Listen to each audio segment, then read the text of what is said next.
Hello, and welcome to Hospice Insights, the Law and Beyond, where we connect you to what matters in the ever-changing world of hospice and palliative care. Reimagining how we navigate change and loss, a conversation with Sonya Dolan and Bridget of Mettle Health. Bridget, Sonya, thank you so much for being here. Oh my gosh, thank you for having us. Yeah, well, it's such an honor. This is such a special podcast for me because I think you guys are awesome and the work you do is awesome. And also, I felt like there was no fitting way to end my podcast hosting responsibilities on Hospice Insights than to have you on it. So you are my last podcast. Our podcast is going to live on through Brian Nowicki's going to host it. But so this is my last hosting gig. Hopefully then I can just even more honored now. Very cool. Yeah. Well, so, and that's why I guess when I was coming up with the title and thinking about the things I wanted to talk about on this last episode, because I think as someone working in hospice for all these years, I mean, obviously death is loss and change and what the changes sickness brings. But I think that there are, like me not doing this anymore, endings and how we do endings are really important. And I think it's a skill like anything else. And how do we build those skills? And I mean, I don't think that there's a lot of resources out there for people. And I just think that what you're doing is so remarkable because, yes, it is helping people with illness, but it's also helping people with aging. It's also helping caregivers. And so just to be fully transparent, you all helped me through the terminal illness of my mom and her death. And it was extraordinary because I have no idea where I would have turned. I just knew that I needed help. I needed someone to help support me, how I could be the best version of myself during this time. So thank you for your work, but I've also been able to see firsthand how remarkable it really can be to have that accompaniment during, change. So anyway, long intro to how you've impacted my life, but for those listening who aren't really familiar with Mettle Health, do you want to talk about who you are and what you do and why you do it? Yeah, absolutely. And Meg, thank you for, trusting us with you and with your mom's death. And every time we get to talk to people who have used our service, I feel incredibly honored and grateful that we get to be part of their lives and your life. So thank you also from us to you for trusting us with those tender moments. That's no small thing. And I'm really glad to hear that we were helpful. So my name is Sonya. I am a co-founder of Mettle Health, along with BJ Miller. And we created this service in order to help people, individuals, and that can be someone who is living with an illness. That can be someone who is caring for someone with an illness. That can be someone who is dying. That can be someone who is caring for someone who is dying, navigate that experience. And each of us have our own lived reality, and we have different things that are going on. We have different relationships. We have different living experiences. And we wanted to create a service that really created relationships between the person who is navigating that new reality, that change, that ending, whatever that might be, and the practitioner on this side. So how can we tend to the life that is being led outside of the treatments, outside of the things that happen in the hospital? How can we support people to utilize the healthcare system? How can we help them think about the care for themselves, think about care for others, how to communicate with each other, how to think about what's happening, how to cope with it? There's so much that goes into being a human being living with change. And that's where we want to be with people in that moment. Yes. So Bridget, what's your role on the team? Yeah, I joined Mettle pretty close to its inception in 2020 as a counselor and stepped into the role of director of counseling and practices or programs this fall. So have been along for the journey since the beginning, and I'm now here as a more steady part of the team to build what comes next and support our incredible practitioners that provide this support and space for people out in the world. And yeah. So, and you said something about the complexity of being human. And I think that the gap that I see, and I don't know if this speaks to the why you did this, but the whole concept of wholeness, and we very much compartmentalize things, right? It's like our mental health and our physical health and our intellectual health and these different things. And, I think it's getting more mainstream that and maybe we have less stigma over mental health. And now that's just like smart living, right? Is to tend to our emotional well being.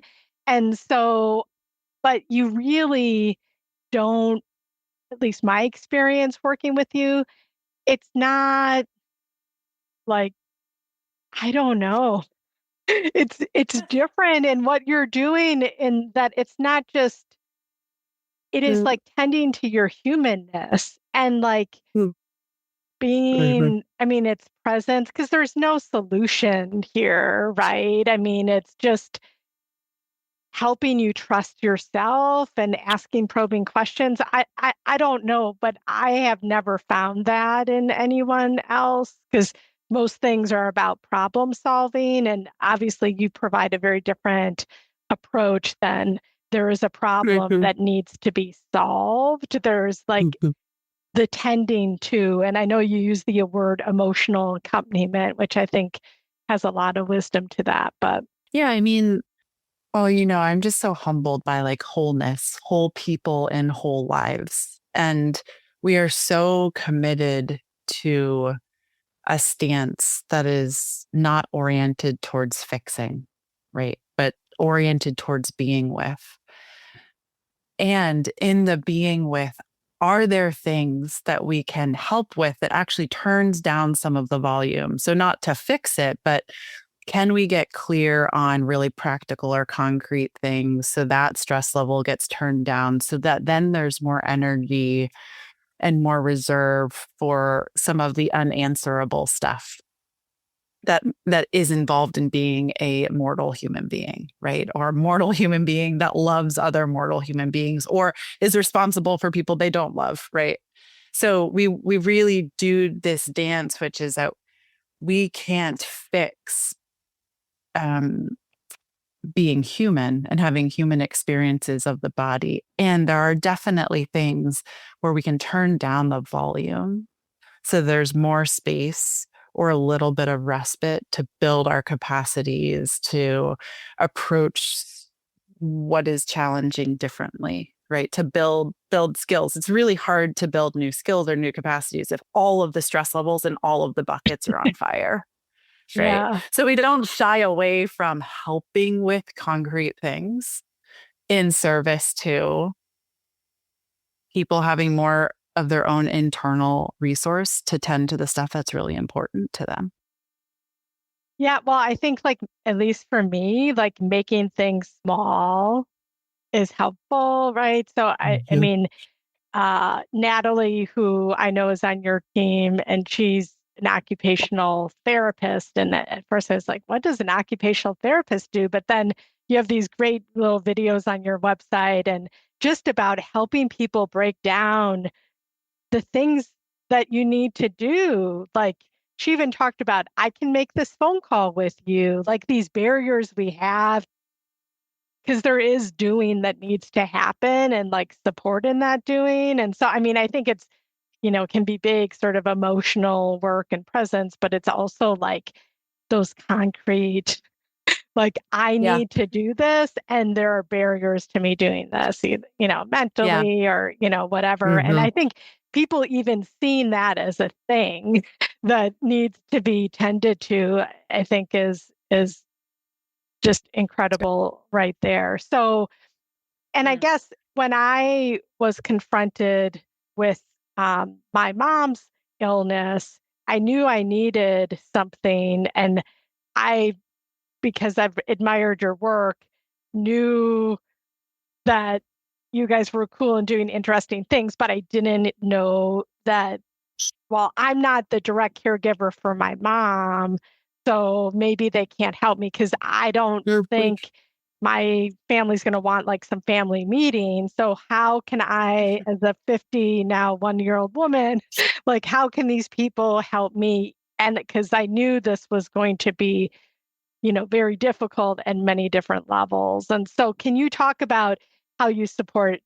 patients and then how you support caregivers, and what does that, I guess, look like? Because you can help a caregiver when you're not helping the whole unit, right? And so, which is a little bit different than hospice, which is very much like the unit of care is the patient and their family. And here people may just individually seek out your support. So Yeah. Yeah. Bridget, I think, can definitely speak to like the care that is provided. And I just want to add a little note of what you just said about I wasn't the direct caregiver, which I think is something we think about a lot and run into a lot is like healthcare is kind of designated. There's a patient and there's a caregiver. And everyone else outside of that, we don't really have words for you. We don't really have help for you or support. And like, I think big thing for us is opening this up of like, there are friends, there are other people outside of this, there are other dynamics that need to be tended to and that those dynamics deserve attention and time.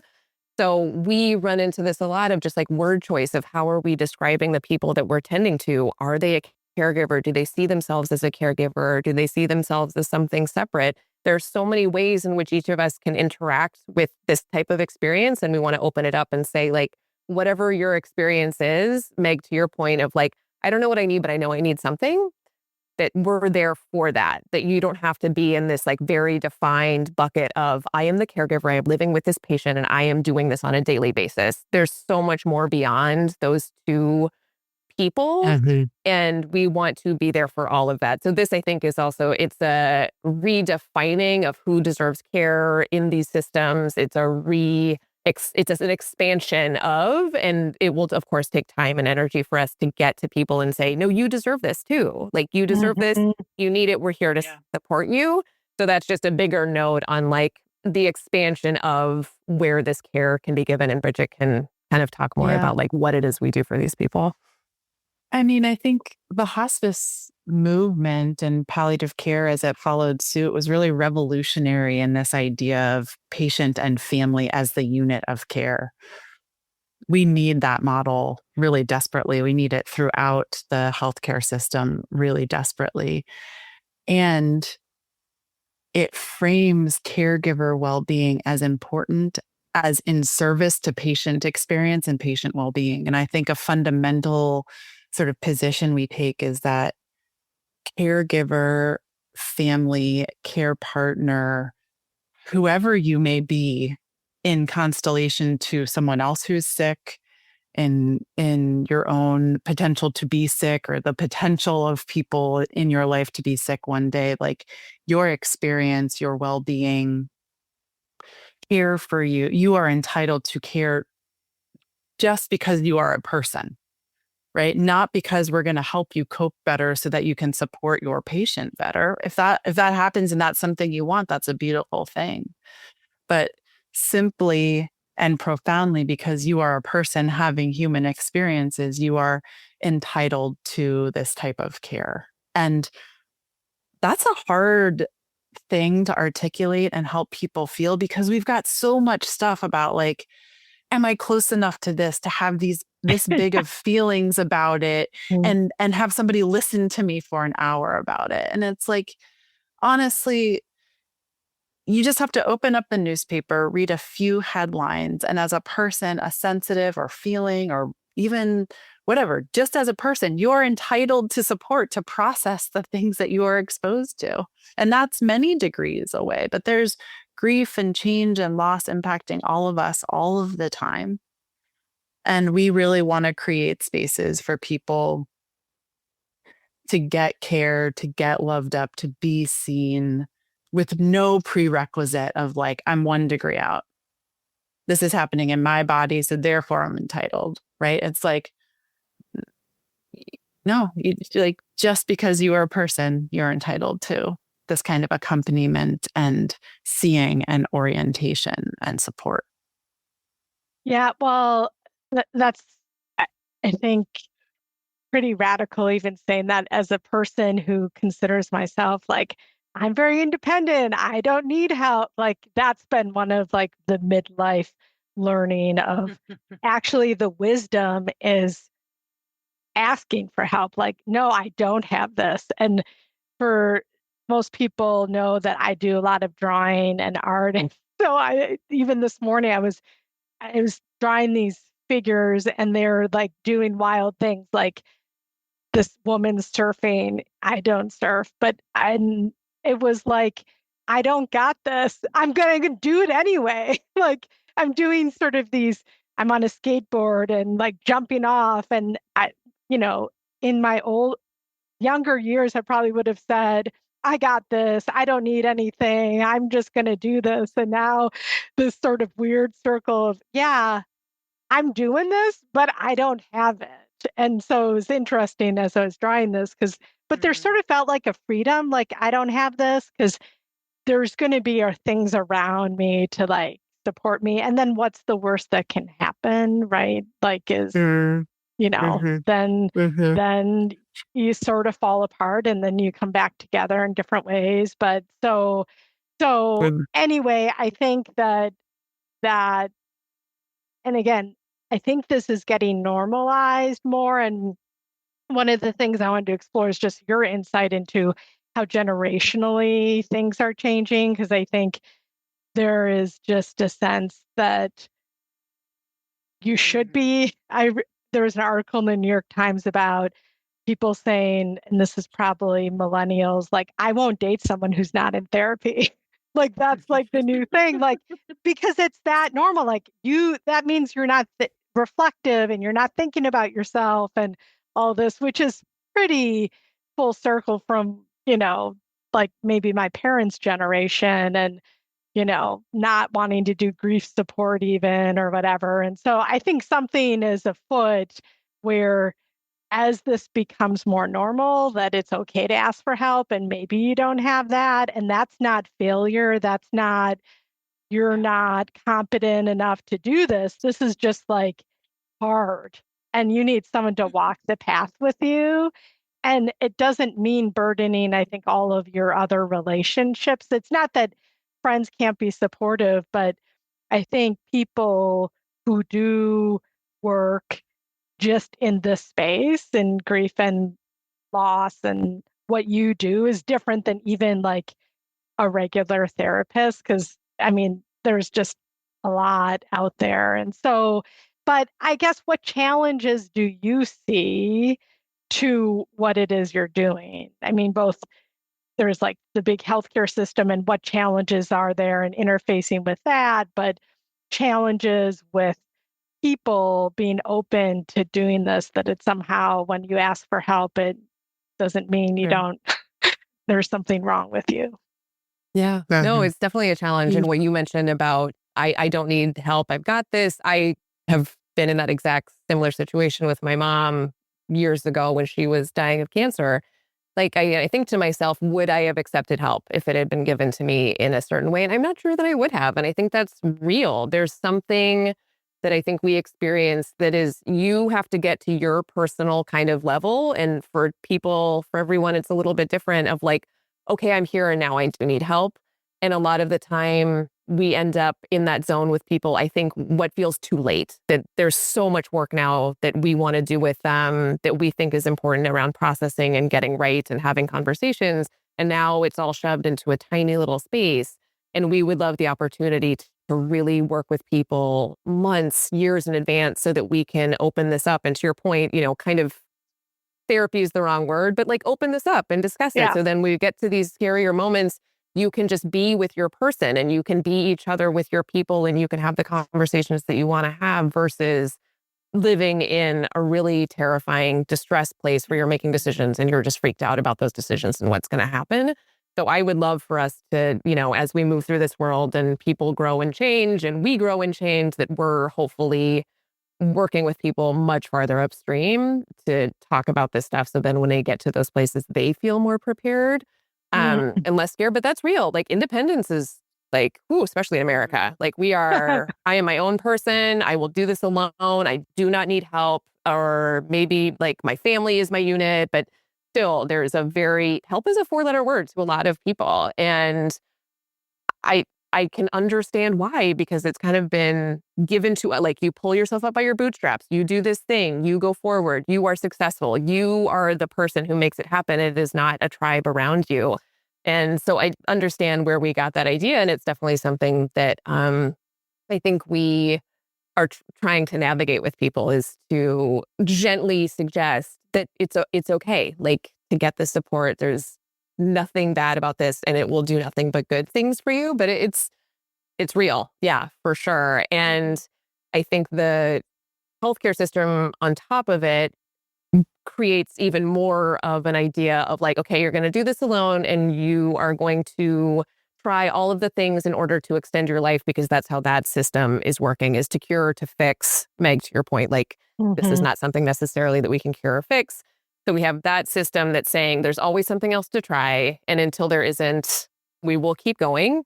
And you are an independent human being who does not need help. So those two things together create, a few barriers for us to get through. And I'm hopeful that, to your question about like how people are changing, I see it in my friends' kids who are 10 and 8 and talking about their feelings in ways that feel so mature and advanced. And I'm so impressed with them. And I'm like, wow, when you're an adult, you're going to be really processing this stuff and like open to talking about things in a way that I never was. So I'm super hopeful for the future of that. But yeah, Bridge, what else are we up against here as far as what we do? Yeah, I think individualism has some really significant pain points when your body stops working in the way that you've known it to work, or your family system stops working in the way that you've known it to work, or something's changing in somebody that you're close to, right? And I think we hold very dearly this idea of interdependence. Even you can be fiercely independent and also interdependent. Like, we need each other. I think one of the ways in which we're different from some modes of traditional therapy, and it's really hard to just talk about therapy in a blanketed way because there's a million types.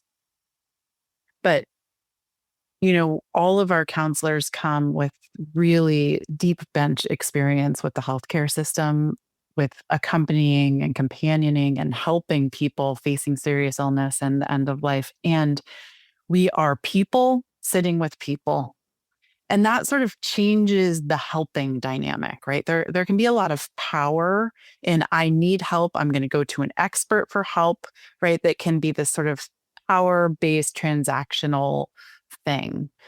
And we really look to kind of flatten that in some ways, not to not own what we know or what we've experienced, or,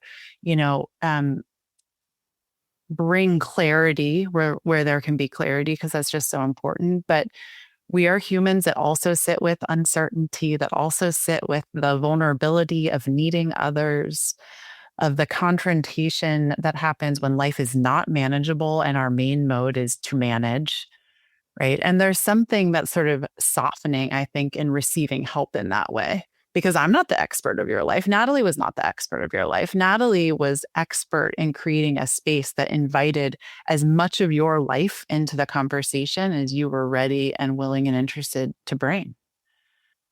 Right. And it's one of the beautiful things, I think, about the work for us that's so sustaining on the practitioner side, which is every single hour I spend with people, I learn. So it serves my life. I learned so much. This is not like taking out of my bank, taking out of my cup. This is very much a like, usually awe-inducing on some level of like how people show up and face such extraordinarily challenging circumstances. I'm going to But we add don't. something. Oh, yeah, sorry. please. No, I was just going to say, what I love about what Bridget and the other practitioners do is that they're curious about the person in front of them. They're curious about what they don't know. They're open to finding out more and letting that then involve their next conversation and so on and so on. It's never I have the answer for you and here is the answer and go do it and fix it. It's open to not knowing, which I just love very much because it creates a dynamic of like, we're figuring this out together versus you've come to me and I'm going to tell you the answer. Sorry, I just had to interject that. Yeah, no, the not knowing, that's like become my life philosophy, and curiosity. So you use like two take words for me right there, curiosity, and then just actually, I don't want to know, like being in the not knowing, because I mean, how can you really grow if you're just always stuck? Well, this is what this means, and I have it all worked out and whatever. And so I guess, how do you, because I want to talk about your model of care, because it's a challenge because you're a bit more like direct to consumer, at least the way we are right now. And I think, um, and when we were prepping for this, I said it's sort of like the menopause movement for middle-aged women, where it's become democratized through social media and other things that people are talking about, like the taboo thing that, half the population goes through, because it got information out and people talking. And then you have different companies who have sort of filled this gap, because wherever you live, you might not have someone who is a menopause expert or whatever. And same, I think, in the space that you're doing, is there's not someone with your skills and experience and openness. Because what you're doing, and we'll talk about this a little bit, is it's not hospice. It's not what, traditional healthcare is doing. It's sort of something else. And so I guess this direct to consumer model, which is a fancy way of saying people have to pay you, right? I mean, this has been the real challenge to the growth of non-hospice palliative care, is just the limits. People don't want to charge people, but you can't not charge people, because, with fraud and abuse laws, you can have beneficiary inducement because if they do go on hospice. And so there's just been real challenges with wanting to charge people for things. And I guess you're there standing strong and being like, if you provide a valuable service, people will pay for that, And I do think things are changing a little bit. And so, but tell me, how do you deal with that? What is it like, building? There is no payment model right now. Now there's opportunities, and I think payers are getting more open-minded about stuff. And again, you look at the menopause movement, what's happening there, and insurance companies paying for things maybe they didn't before. But tell me a little bit more from a business standpoint. What does that look like, and how are you trying to navigate that? Because the push-pull is, hospice was all volunteer and before the Medicare benefit, and it was like, and then we got the Medicare benefit, and some people would say, did that sort of ruin what we were doing in some way? Because it's now like big business, and I don't think it's ruined it, but it's also Changed like, it. yeah, changed it a lot. And so when you get a payment model, that then defines what it is you're doing. And then then there becomes like, now 6,000 people doing that. So just share your thoughts a little bit about that. Yeah. Oh gosh. I know Bridget and I could talk about this for like hours, because just to start like the bedrock of this, I think that there is an idea in this country about the value of caregiving, the value of caring for someone. It is traditionally a woman's work. It happens with children. It happens with older adults. It happens with family. So there's already this idea that this should just be done. And it should be done quietly. It should be done without compensation. And that if there is compensation, I don't really think it should be that valued. It should be pretty low. The person who is cleaning someone's body, who is taking care of their physical self, those people are paid very little money. So there is a signal that is sent that this is not worthy. of like our capitalist society, which is Yeah. also something that I think we're trying to interrupt a teeny bit here and say, this type of care is super valuable and we want to provide that value. I'm not saying that you should just pay us just because you should. We want to give you something that feels equal to the value of what you are giving us, that this should be felt. So there's just that entire thing. Like, I think in hospice and palliative care, especially, there's this idea of like, you should just give of yourself. I think that doctors run into this a lot, nurses, social workers. Bridget can probably talk about this. You are the person who is the go-to. They will call you in the middle of the night, ask for advice about something. You are never, I don't know many lawyers who get called without saying like, actually, no, you can book some time with me and we'll figure this out. So there's an idea that one should giveth of oneself in a way without that. So that's kind of where we're coming up from. And like, money is real. Finances are real. It can be hard to pay for things. And that's a reality that we recognize too. And we have always, since our inception to now to moving forward, wanting to figure out ways to make whatever we call care accessible to everybody. So, right now we have this one-on-one type of care that is one, to your point, direct to consumer. People pay us for this and we do sliding scale where people need it. And how can we care for people in a way that maybe isn't one-on-one, but provides them the same type of thinking? How can we do content journeys or videos or recordings or worksheets or whatever, or a combination of all of those things that maybe also gives the same hit of, okay, I feel a little bit more confident about this. I know new things to think about. Or maybe I can go to a group support session in which I discuss this with a practitioner and get a hit of support that way. So we're thinking about what comes next after this one-on-one piece that can still provide care to people navigating these situations at a different price point, because price is totally, totally real. And hopefully, to your point, like insurers recognizing that this is real, can we do something with those groups as well to say, hey, we can help your HR populations. We can provide some type of benefit to your HR group so that then you can provide it to working caregivers. Is there a partnership here that could happen so that we are in fact providing care in another way? So I think that those are also in the future. And in this moment, it is direct to consumer. And I have also always loved that because there's no referrals, there's no nothing. You can just come on in and talk to us the next day or next week.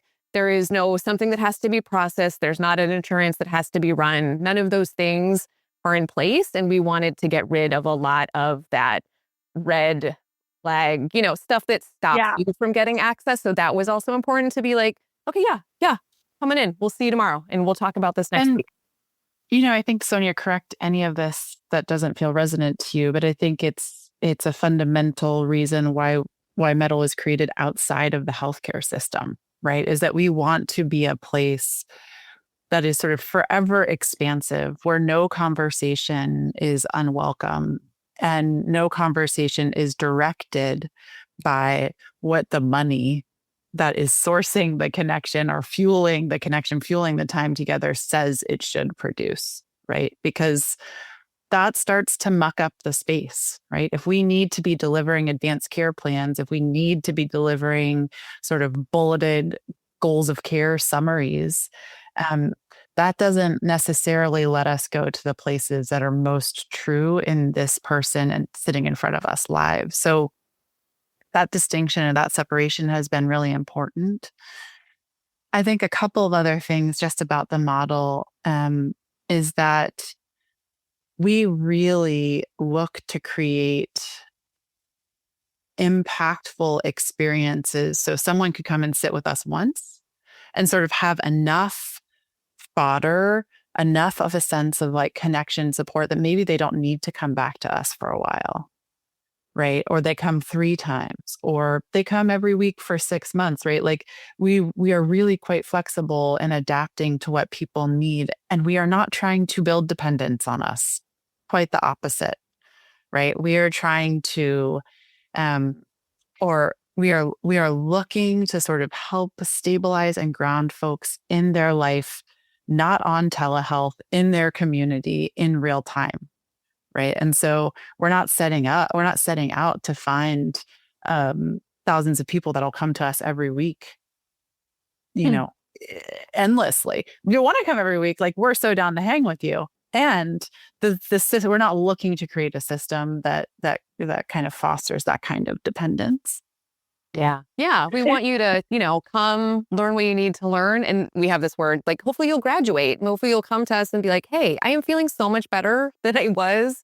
And I feel like I've got this, and great. Okay. Wonderful. And how can we at Mettle create spaces that then continue to hold you, that person, versus just like, okay, well, we're done. So goodbye. Like, we would love to create some kind of community catchment, something where there is always a place for someone to go, because we also recognize that as we move through these moments, grief is present in weird ways. Moments of needing something else comes up in weird ways. It's just sporadic. It's not on a schedule.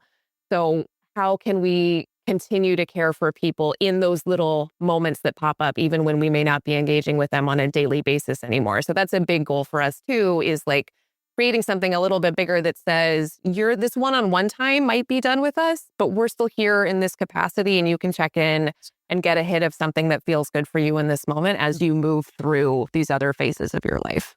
I also Yeah. just love that you've mentioned sort of the menopause movement a few times, because, the caregiver movement is not separate from the menopause movement. And this generations-ish of women 40 to 65 that are sort of sandwiched between responsibilities and are creating major cultural change in terms of women's healthcare.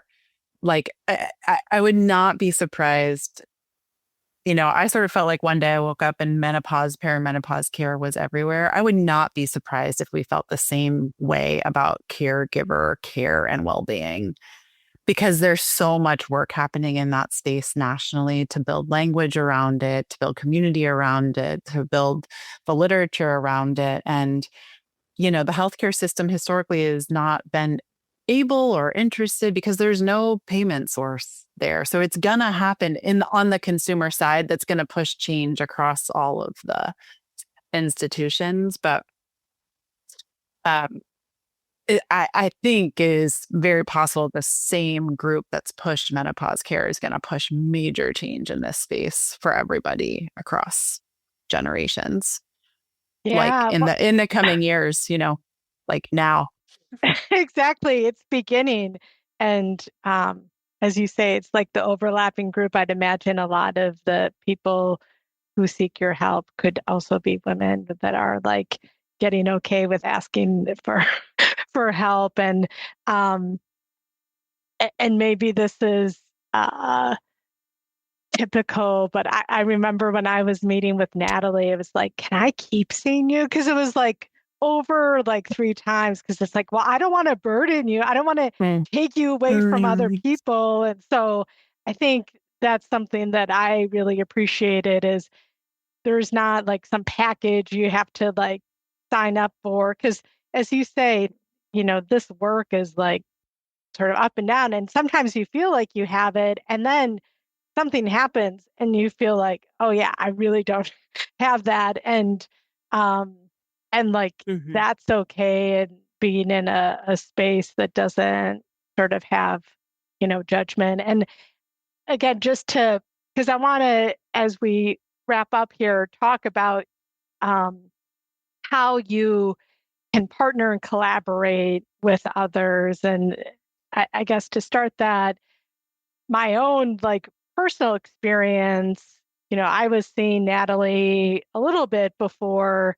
It was like right after my mom got diagnosed, and then my mom ended up dying fairly quickly. And so it was good to have a relationship established before my mom actually died. Mm. Um, because it's hard to like walk into someone's life in sort of this sort of crisis. So to your point, um and then Mm. we were able to go on to hospice, but she was only on hospice for like a day, and they Mm. thought she was going to live like a week or something, but it happened very quickly. And tremendous hospice experience. I feel like the karma of the world brought back to me after 26 years of doing this, because we had like 5 visits in this 24-hour span, and like a really amazing like admission nurse who just was super skilled to ask the right stuff to get to it and build a safe space for my mom to be real. And we had this amazing chaplain who's all wonderful. But it's like none of that, even if my mom would have been on hospice for 6 months, it wouldn't have filled the need that I had, despite having very good hospice team. Like the chaplain's wonderful. The chaplain still, checks in with me, asks me how I'm doing, but it's not the same. And so I see what you're doing as complementary. It's not competitive. I see it as really complementary because, again, the unit of care is the patient and the family, and there's just limits of what, even the best of hospice teams can really do, because they're not designed, nor is what they're paid to do, I guess, what you're doing. So can you talk a little bit more about how you can collaborate and partner with people? I know you talked a little bit about the HR function, but just how, because I don't even really think about what you're doing as palliative care, even though it falls sort of in that bucket, because it isn't like I'm doing this advanced care planning and, my clinical note meets the 99252 billing code or whatever. Yes. Yes. And so I think that there's opportunities for you to work with other parts of the healthcare system, because I guess my 2 observations of working in healthcare for as long as I have, we have the silo, which, I mean, hospice has gotten to be its own silo, even though the whole idea when we started was we were going to get integrated. So there wouldn't need to be hospice because that would just change healthcare. And then the other thing is I need to own it, right? So hospitals will do this, and the pendulum swings back and forth.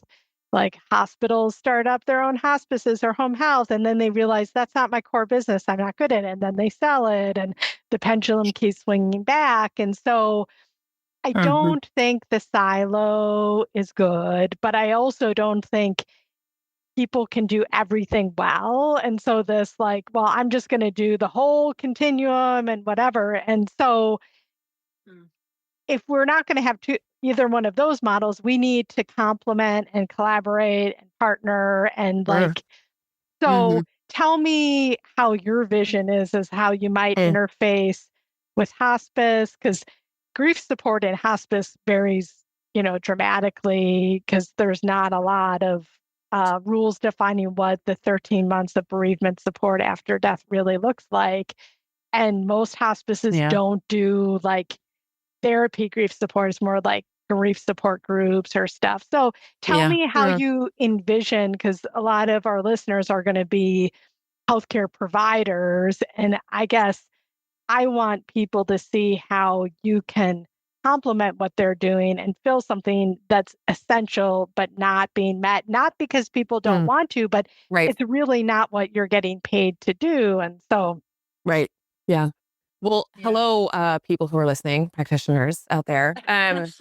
So I love this because this is how we see ourselves as a partner. We are not doing something better than you. We're just doing something a little bit different. And I would love all working clinicians to view us as a helpful partner, not just to them, but to the patients and families that they are serving. So you are working within a system that has turned your activities into like metrics.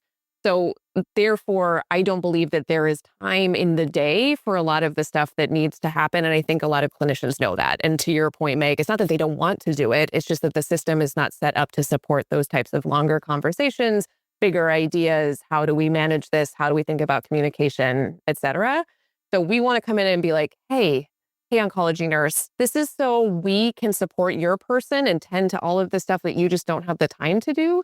And then hopefully when this patient family unit, whatever it is, comes in and sees you, they're better users of you as a healthcare provider. They know what questions to ask. They understand things a little bit differently, hopefully better, and they're engaged in a way that feels different to that provider as well. So I would love us to be seen as this helpful person, partner organization for a hospice, palliative care, hospital systems, ER, ICU. Like, we understand the difference of working within the system and outside and want to remove some of that burden and say, we can have this bigger conversation. So you know that this person is tended to in this way and you can do the job that you're there to do. Maybe that's surgery, maybe that's chemo, oncology, that kind of stuff. You do that job and we'll do this other piece. And together, we're going to be able to tend to this person in a bigger, better way, which I do believe most, if not the majority of clinicians want for their people. So hopefully as time goes on. Yeah. I think you set it up for us though also, which is that it's grief.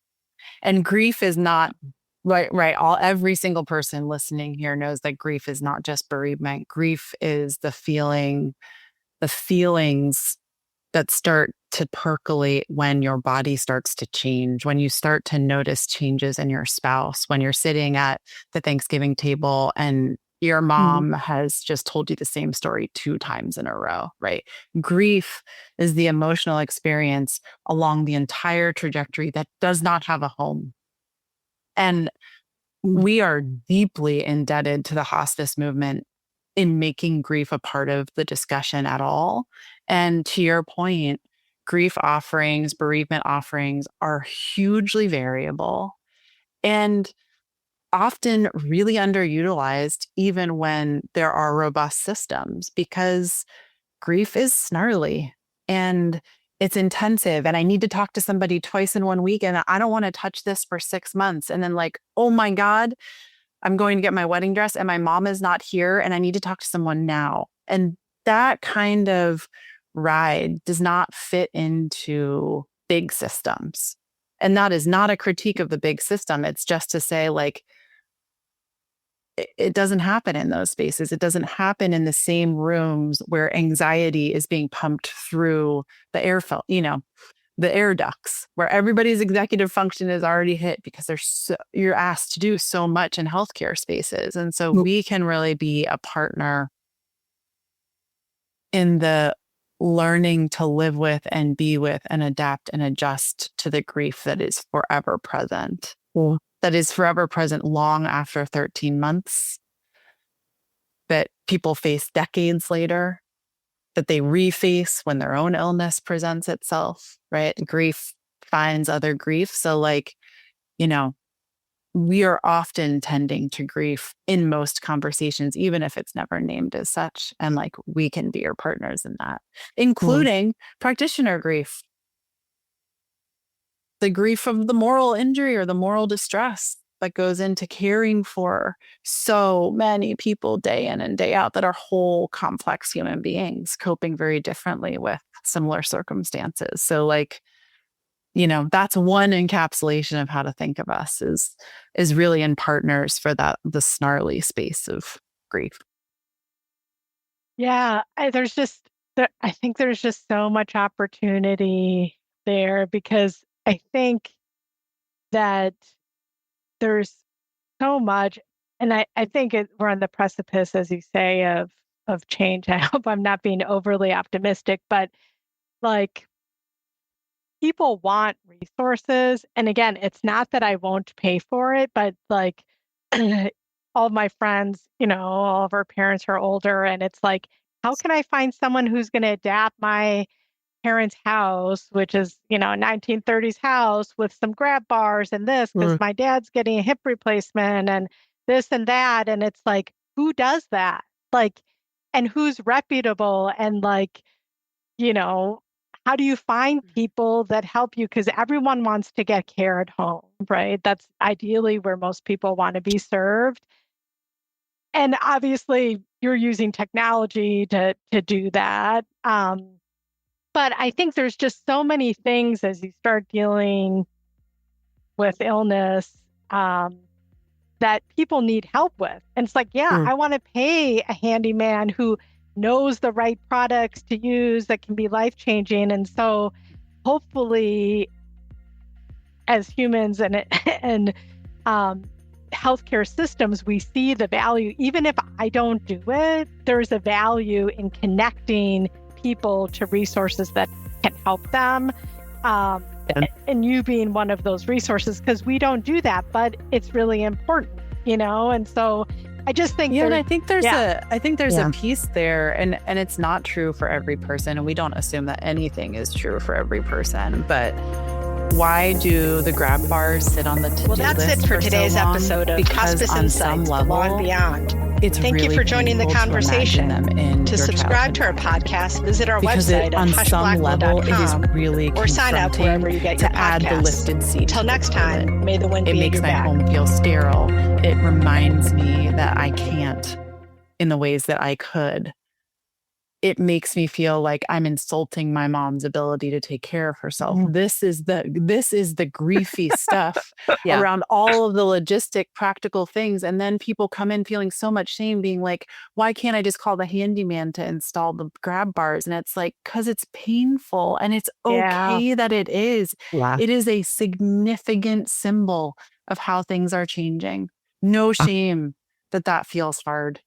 We can help you do it. And part of why it will be more easy to do it is because we say, like, yeah, this sucks. It's super hard. Those are ugly. This is a beautiful bathroom, and those bars are really ugly. Like, let's rage against the bars for a second, and then let's figure out how to put them in. Yeah. Yeah. I was going to say the exact same thing. And Meg, to your point earlier, like, that's a practical administrative thing, but to Bridget's point, has huge emotional, existential implications. So when we are tending to something that feels administrative or practical, we're actually talking about coping emotionally. And like, for me, when my mom and I was taking her to the toilet, and I was like, oh my God, like, we have fully shifted. Like, this is never going to go back to the way it was. And that was a moment of toileting. It's just physical bodily care. Yeah. But it had a huge emotional impact. So that's where I think that we kind of step in and say each of these things is connected to each of these other things. So it's not that someone's just coming in for this one part of it. You start talking about the grab bars, and all of a sudden we're talking about, I used to shower in there with my mom when I was little, and now it's all changed and it's totally different. And you're in multiple spaces at the same time. And I think that's kind of the beauty of what we get to do, is we get to tend to each of these different places, and not just the physical aspects or not just the treatment. Is we now get to have this beautiful conversation about, like, why is that grab bar so hard? Let's talk about it. Yeah. This needs to be like what that represents. Cause like my mom was very aesthetically minded. I get my like sense of art and fashion and like everything that's beautiful from my mom. And so like her, and she's a minimalist, and I'm a little bit not a minimalist, but anyway, it was like the recliner for her. Like, so my mom's bedroom was a safe space for her, but like she was having a hard time getting up, and it was like, she needs to get a recliner. We talked about that, and it didn't happen. And as you're relaying the story about the grab bar, like, cause visually that would not be my mom's, chair of choice. And so, but we finally get the recliner, and I was, very prepared that she was going to call the day it was delivered and like, this is horrible. What, and she didn't. And that was also a sign too, like, because she's past the point. But last story about my mom, this is the last thing she said before she died. We were taking her to the bathroom. And my sister said, we have the commode in the basement. And she said, not yet. And then she's walking back. We were walking her. She was having a very hard time, breathing. She had lung cancer on the toilet, and she's walking back. She ends up collapsing and must have had a heart attack. But it was like the final words was, I don't want to be going to the bathroom in my bedroom. And I feel, and my family all feels the same way. Like, that was like, in some way she willed herself or whatever, but like there was something like, I'm ready to go, that you can't, there's a lot of mystery that happens at the end that's pretty wild. But I mean, I just think that's so powerful. What you said is it's not really about the grab bar. It's like what that represents. And that's sort of everything you do, right? It's not really about this thing. It's like all of the other baggage or memories and its connection to everything. And someone that it appreciates and can define that and also say that is hard.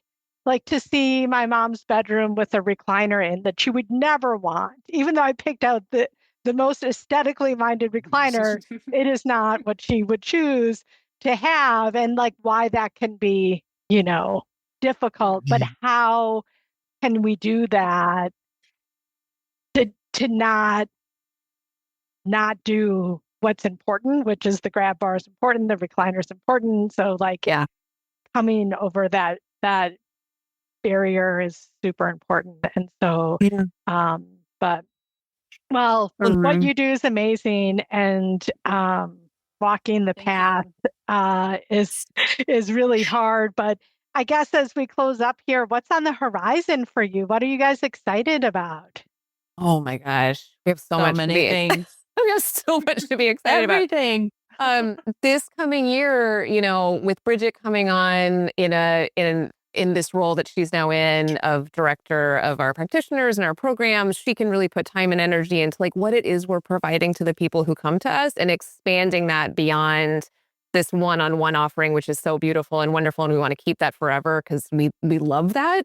And what are the other ways that we can utilize technology, information, static stuff to help people for the reasons that we talked about earlier of like, maybe there's a barrier to independence, or maybe it's just, we're not right there just yet, but I know I need something. So we're really excited to figure out how can we provide what we consider to be the Mettle brand of care through other modes of interaction with people. That gets me really, really lit up. So I'm really excited to explore that and do more around that so that we can in fact say, this is accessible to so many more people. Like that's really, really important to us.